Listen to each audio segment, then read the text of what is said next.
For most of crypto history, a token and the company behind it have lived completely separate lives. The team raises through a token, the token trades on its own, and when the company is eventually sold, the equity changes hands, and the token holders find it afterwards. The token was a bet on the team, and it was never a claim on what that team built. But this is what changed this week for Aeon. In fact, the Aeon token is no longer a token trading beside a company. It is now a token that has a structural enforceable path to the company underneath. Here's what happened, and this is why the transparency dashboard is the proof of this. Most projects that reach for a structure like this are already in an awkward position. The token is already shipped, it's already trading, real holders are already in, and no team wants to unwind a live token to fit a legal wrapper. So that is exactly the position Aeon was in. The Aeon token was already live on Base, launched through Banker on a permissionless bonding curve at roughly $27,000 opening market cap, with a real market and real holders. The incorporation had to accept that starting point and not fight it. And it accepted it in the end, because Aeon was incorporated as Aeon Inc, a British Virgin Islands company. The token stayed exactly where it was. On the chain, it already lived on, so on Base, and nothing about it had to be reissued, relaunched, or reshaped in order to make the structure work. Here is the shape of it, in Aeon specific numbers. Aeon Inc is the operating company. The founder, Aaron, is the director and holds 80% of the ordinary voting shares. Day-to-day control does not change. The people building Aeon still ship Aeon, also like myself, a contributor for Aeon. The remaining 20% sits with the Bedrock Foundation, held inside its own segregated portfolio. Bedrock SPC SP2, a Cayman entity that ring-fences Aeon's equity from every other project the foundation touches. It holds preference shares plus one golden share. It takes no part in running Aeon at all. The foundation's role is purely protective, and it rests on three mechanisms. 1. Reserved matters. M&A, change of control, related party transactions, winding the company up. None of it happens without the foundation's consent. 2. Anti-dilution. If new shares are ever issued, the foundation's slice stays the same.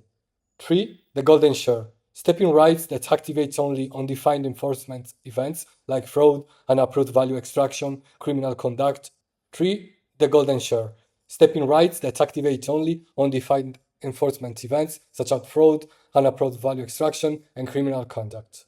Aeon's transparency page even discloses the enforcement fund behind it, up to $2 million. Short of a real enforcement event, the foundation stays completely out of the way. A failing price is not a trigger. A rough product week is not a trigger either. And this is the part that matters most for anyone holding Aeon. The token itself carries no equity, no dividend, and no vote, but the constitution makes the token the only path to reach the equity underneath. The mechanism looks like a public market takeover code. Once a buyer controls 30% of the supply, they can file a buyout notice. They pay the foundation for the remaining supply at the 7-day time-weighted average price, plus a 30% premium, and complete within 120 days. Once the supply is consolidated, the foundation transfers its preference shares over. The golden share is cancelled, and the equity in Aeon Inc. follows. The Bedrock structure is only as strong as the disclosure discipline of the project sitting inside it. So look at what is actually published on aeon.fun/transparency. Zero insider allocation at token generation, no team allocation, no investor allocation, no advisor allocation, no airdrop, no ecosystem bucket, 100% circulating from day one. Public flow, 78%. Treasury, 12%. Liquidity, just under 10%. Deployer wallet 0.05% with fixed supply, no mint function at all. Every contributor, including the lead maintainer, is paid in USDC. And the lead maintainer also holds 0 Aeon tokens. So no SAFTs, no SAFE, no OTC deals, no market maker agreement, no listing payments, nothing. Every key address is on-chain and clickable. The token contract, the 3 of 3 safe treasury, 50% of every non-trading fee dollar of project revenue routed to Aeon buybacks. Related party transactions disclosed within 30 days, and other updates are held every quarter, minimum. Blockworks B1 token transparency filing scored Aeon 40 out of 40. The only other tokens sitting in that bracket right now are Metera and MetaDAO. So this is the full picture for Aeon today, a live token on Base and an operating company incorporated in the British Virgin Islands. A foundation holding real equity as a protective backstop and not as an operator. A constitutional buyout mechanism that makes the token the path to the company.